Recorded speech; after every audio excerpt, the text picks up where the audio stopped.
so day 4 of our in-home soccer workouts. Today we're actually gonna back up a little bit and just show you some agility.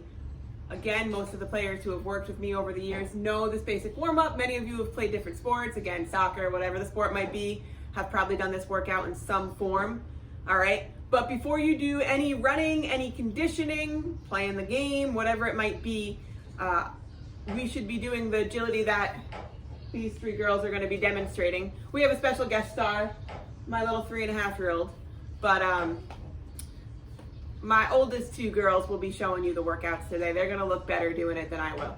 All right, so we're gonna go through a couple things. You'll see me go through them, but I'll say it real quick here and I'll also write it all out for you all. So high knees, butt kicks, skip, lunge, toy soldier, open the gate, close the gate, shuffle and karaoke, and then back pedal, okay?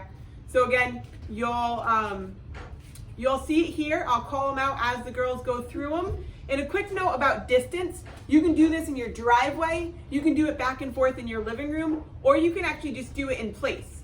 If you don't have the space or it's really bad weather outside, you can do it just standing still. Every single move you can just do standing still in place. When I teach big group workouts, we just have everybody do them right in place, all right? We like to do them moving because I just think it's a little bit more fun when you're moving, get your heart rate up a little bit more, but really there's no real difference as long as you're keeping your good form, okay?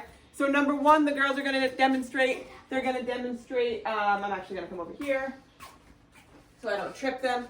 They're gonna demonstrate high knees. So hands out in front of them and they're gonna get those knees up really high. Now, it's not about speed, it's about getting those knees up. Good. Next one, you can put your hands on your butt and kick your hands, or you can just kick your butt, but they're called butt kicks. So go ahead, chest up. Doesn't matter. Some people like to put their hands behind.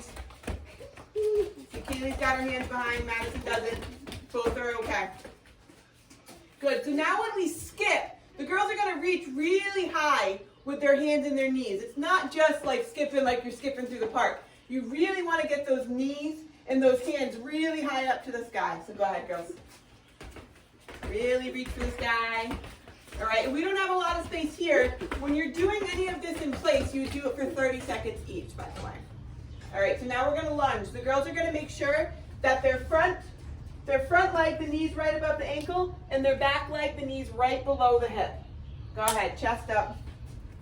Good. You don't want your toes to come over your knees at all. And you want to make sure your chest up. Both of their chest up. Good job, Ella. Ella's tiptoeing. Tiptoeing is also a great form of agility. There you go, Ella. Good job. Good. So just making sure, again, that our knees stay behind our toes. So that front foot, if your knee is coming over your toe, you want to make sure that you're shifting your weight back. All right, so now some people call these Frankenstein. I've always called them toy soldiers. So their hands are going to be straight out in front of them, and they're going to kick their hands. Good job, Ellen. There you go, girls. Good.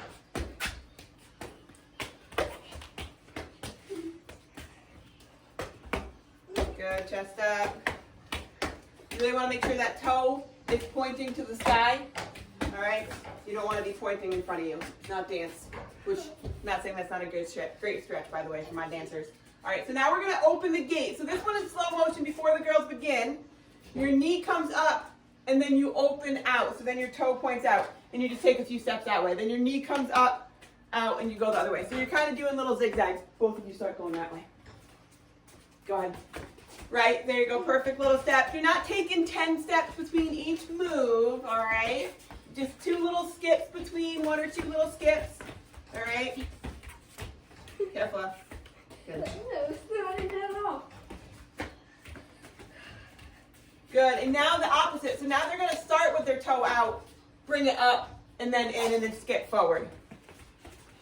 Good. These are really, really important for hip flexors, for your groin muscles, all right? The inner part of your legs. As you're getting older, as I'm getting older, I need to really take care of those hip flexors, especially for us female athletes, all right? So coaches, make sure that you're giving special attention to all of this really, but this is one thing that I suggest really getting warm, help girls prevent some knee pain. Good, so now shuffle. They're both gonna stay facing you all. They're gonna sit low, butt back on the balls of their feet. They're gonna shuffle back, up and back. They're not gonna turn because they want their right foot to lead this time, and then on the way back, their left foot will lead. So they do not need to turn, so go ahead.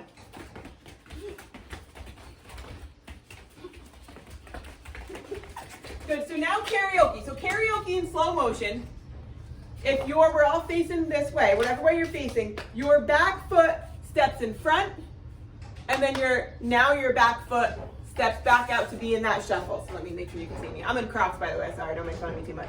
So step in front, and then come back to square. Then that back foot steps back, okay? So back foot steps in front, come back to square, back foot steps in back, come back to square, back foot steps in front, so on and so forth. So go ahead, girls. Don't trip each other.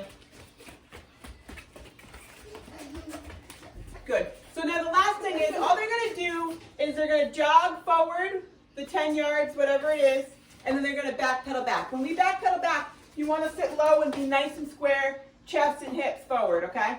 Go ahead, girls. So they're just doing it light. It's not a sprint. Sometimes I make my players sprint.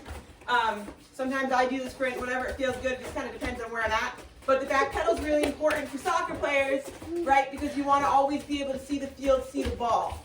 So you got to be comfortable backpedaling and backpedaling quickly. Good. So that's it. So one thing I do want to show you real quick. The shuffle and the karaoke are the two moves that you really can't do stationary, right? What you would replace shuffle or the shuffle or karaoke with is you would just do squat jacks. So we did this the other day, actually. Or maybe I did this. I don't know. But you're just going to do squat jacks. That's all it is. Yeah, we did it the other day with the soccer ball. Okay? So just back and forth. That's it. You're doing that movement instead of your shuffle and your karaoke. It becomes one movement. All right, so again, high knees, butt kicks, skip, lunge, skip, lunge, toy soldiers, open the gate, close the gate, up and back 3 times, and then if you do have the space, you're doing karaoke and shuffle. If you don't have the space, you're just doing those squat jacks stationary. Again, your driveway will work. Up and back in your living room will work, your kitchen, wherever your family is comfortable with you working on that, all right? If you don't have the space, the 10 yards, you are gonna do it all in place for 30 seconds, just one time through 30 seconds each movement, all right?